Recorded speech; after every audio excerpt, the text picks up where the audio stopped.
如果有人要把3000万美金的现金拍在你脸上，收购你的初创公司，你会怎么做？绝大多数人会选择签字拿钱，立马实现财务自由。但 Manis 的创始人拒绝了，而且拒绝的对象是被称为 APP 工厂，在这个星球上最懂流量的字节跳动。当时很多人觉得这是狂妄，甚至是不识好歹。但仅仅过了不到1年，Meta 也就是脸书母公司，用几十亿美金的天价吞下了 Manis， 从3000万到几十亿，这看似是一个关于贪婪与豪赌的资本故事，但其实这只证明了一件事，字节跳动和 Manis 的创始人都看懂了同一张底牌，那个属于聊天机器人的时代马上快要翻篇了。为什么字节想买？为什么 Meta 必买？因为 Manis 和前段时间爆火的豆包手机代表了 AI 的第二次进化，从大脑进化到了四肢。以前我们用 ChatGPT 是在问，你问他怎么写代码，他给你一段文字，复制粘贴还得你自己来。但 Manis 和豆包手机的新功能是在做，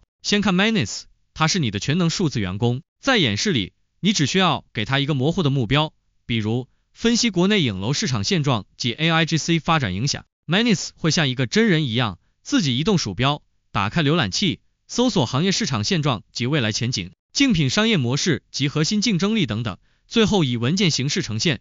你可以下载然后编辑或者直接分享。他看得懂 GUI 图形界面，他不需要特殊的接口，他直接像人一样操作电脑。再看豆包手机，它是你的贴身生活管家。不知道大家有没有注意豆包手机最近更新的自动执行功能，在手机上你对他说想买瓶洗发水，帮我在全平台比价下单，它不是给你扔一个链接，而是直接接管你的手机屏幕，自动打开淘宝、京东、拼多多或抖音商城，对比哪家价格最低，最后停在支付页面等你确认。这不仅仅是功能的叠加，这是交互逻辑的核爆。虽然 Manis 和豆包手机现在的形态不同，但他们的野心是完全重叠的。我们可以把它们看作是一个硬币的两面。Manis 攻占的是桌面端和生产力，它面对的是复杂的代码环境、繁琐的数据清洗，甚至是跨软件的专业工作流。它是为了替代初级程序员、初级分析师而生的。豆包攻占的是移动端和生活流，它打通的是美团、携程、滴滴这些孤岛般的 APP， 它是为了消灭繁琐的点击跳转而生的。它们的共性是什么？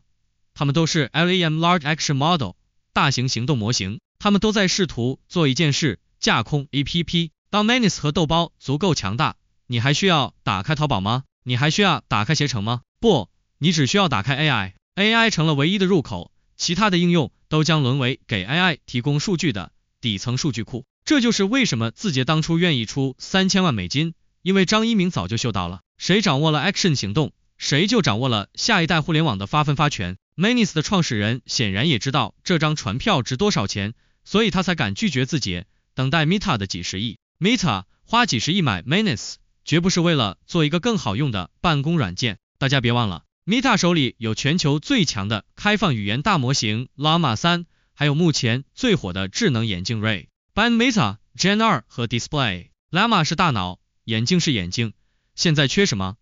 缺手。Manis 就是那双无形的手。未来的场景可能是这样的，你戴着眼镜看着坏掉的水管，问这怎么修？眼镜识别问题是视觉，Llama 3给出方案靠大脑，然后 Manis 直接在后台帮你下单，买了维修工具和零件用双手，这就是具身智能的前夜。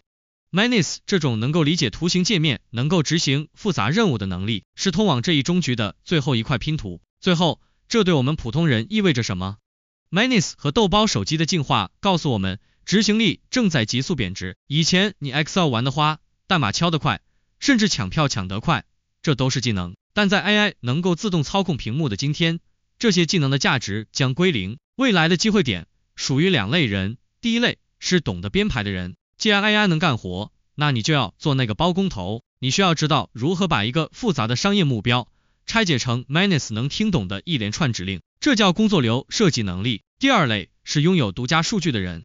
豆包可以帮所有人订票， Manis 可以帮所有人写代码，但他们没有你的私有数据，不懂你的独特审美，也不懂你公司内部的微妙人际关系。不要试图和 AI 比手速，要和 AI 比脑回路。Meta 买下了 Manis， 是想让 AI 像人一样工作，而我们要做的是千万别让自己活得像个机器。